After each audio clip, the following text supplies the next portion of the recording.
اب سن لو اگلا حدیث جو ہے یہ بھی جو ہے میرے بھائی کتاب الجہاد والسیر والمغازی باب حکم الفی، حدیث نمبر ہے 1757.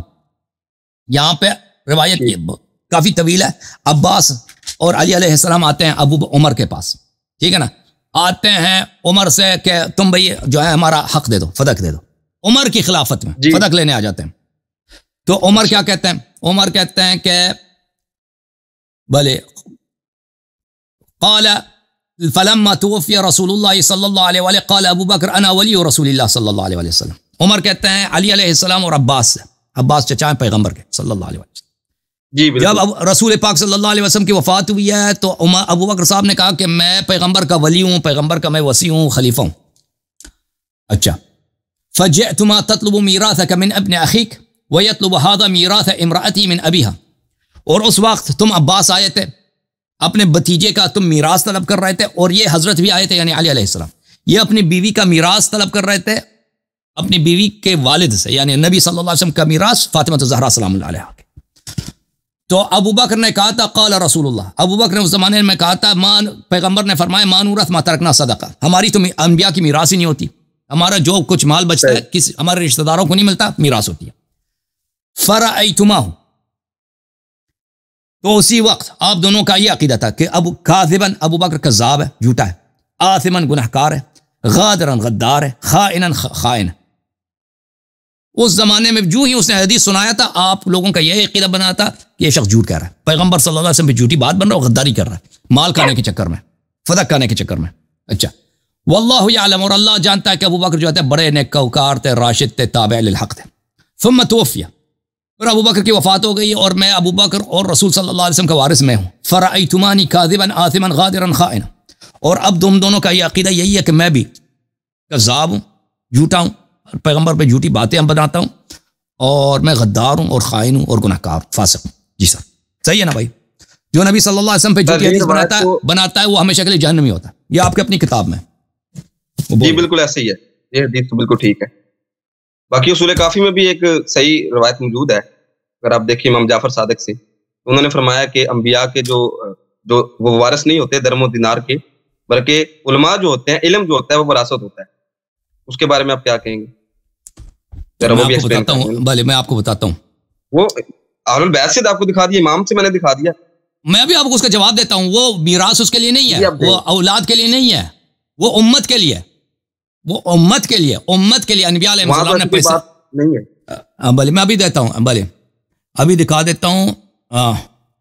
ٹھیک ہے، اس کی حدیث میں آپ دکھا دیتا ہوں. یہ حدیث دیکھو میرے بھائی، اس طرح بات نہیں ہے کہ انبیاء علیہ السلام کی میراث نہیں ہوتی. انبیاء کی میراث امت، ایک اپنے اولاد کے لیے کہ اس کی بیٹی ہے، اس کا بیٹا ہے، اس کے لیے کیا میراث چھوڑتا ہے، ایک ہوتا ہے امت کے لیے. ٹھیک ہے نا؟ امت کے لیے، جب ان کے اولاد کے لیے ملاحظہ کریں، یہ کتاب الاصول الفروع من الکافی جلد نمبر 4 شابدار الکتب الاسلامیہ، یہاں پر باب میراث الولد، اولاد کی جو میراث ہوتی ہے. قلت لابی عبداللہ علیہ السلام، میں نے امام جعفر صادق علیہ السلام کے لیے عرض کیا من ورث رسول اللہ صلی اللہ علیہ وسلم، رسول اللہ صلی اللہ علیہ وسلم سے میراث کس کو ملا ہے، کس کو ملنا چاہیے تھا، کس کو ملنا ہے؟ قال فاطمہ علیہ السلام ورثته متاع البیت والخرثاء وكل ما كان له.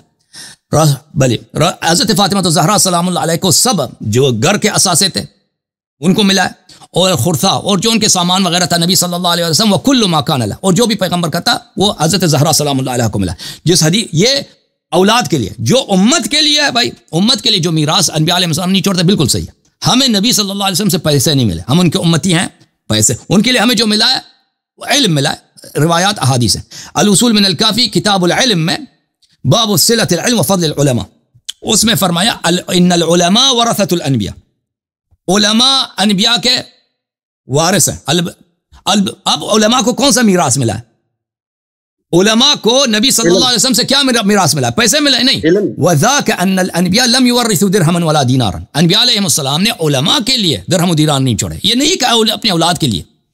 وانما اورثوا احادیث من احادیثهم، انبیاء نے اپنے علماء کے لیے اپنے احادیث، اپنے سنن، یہ ان کے لیے میراث پہ چھوڑے. فمن اخذ بشیء منها فقد اخذ حظا وافرا، پس اگر کوئی شخص احادیث سنن انبیاء علیہ السلام کی سیکھتے ہیں تو اس کو بہت بڑی نعمت ملی ہے. فانظروا علمکم عمن تاخذوه، تأخذونه، پس تم شیعو دیکھ لو کہ تم کن سے حدیث لیتے ہو، سنت لیتے ہو. فإن فينا أهل البيت عليهم السلام في كل خلف عدولا ينفون عنه تحریف الغالین. بس ہم اہل بیت علیہ السلام میں ہر زمانے میں ایک شخص ہوتا ہے جو سنت میں سے تحریف، غلو کرنے والوں کی تحریف کو مٹا دیتا ہے. وانتحال المبتلین، انتحال بولتے ہیں جھوٹے دعوے کو. کوئی شخص جھوٹا دعویٰ کرے، مثلا شیعہ نہیں ہے کہ ایسے جھوٹ میں کہہ میں شیعہ ہوں، تو ایسے اہل باطل جو سنت اور حدیث کے اتباع کا جھوٹا ادعا کرے، اس کو بھی وہ یہ شخص جو اہل بیت علیہ السلام میں ہر دور میں ہے اس کو نفی کرتا ہے، باطل کرتا ہے. وہ تعویل الجاہلین، اور جو جاہل سنت کے آ کر غلط معنی کرتے ہیں ان کو بھی اہل بیت علیہ السلام میں ہر زمانے میں ایک فرد ہوتا ہے جو اس کی ابطال کر دیتا ہے. تو یہ جو فرمایا ہے یہ اس بات کی طرف اس کا نہیں ہے کہ انبیاء علیہ السلام کے بالکل میراث نہیں ہوتی.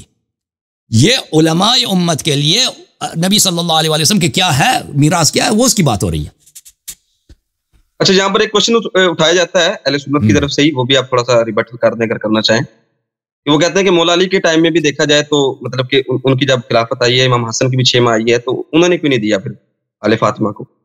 تو یہ تو پھر عمر بن عبدالعزیز کے دور میں جا کر اس نے پوچھا تھا نا آپ کے وہ کون تھا میرے ساتھ فتح پہ جو صدیقی صاحب نے، میں نے اس کو کئی جوابات دیے تھے. ایک بات یہ ہے کہ اہل بیت علیہ السلام نے خود جواب دیا کہ امیر المؤمنین علیہ الصلوۃ والسلام کے دور خلاف، بلکہ خود امیر المؤمنین علیہ السلام کے اپنے خطبہ ہے اپنا کہ اپنے شیعوں کے لیے انہوں نے خطبہ دیا کہ میرے زمانے میں کیونکہ خلفاء کی اتنی تقدیس ہو رہی ہے، مجھ سے جو پہلے خلفاء تھے ان کی تقدیس اتنی ہے کہ میرے لیے ان کے مخالفت کرنا ناممکن ہے.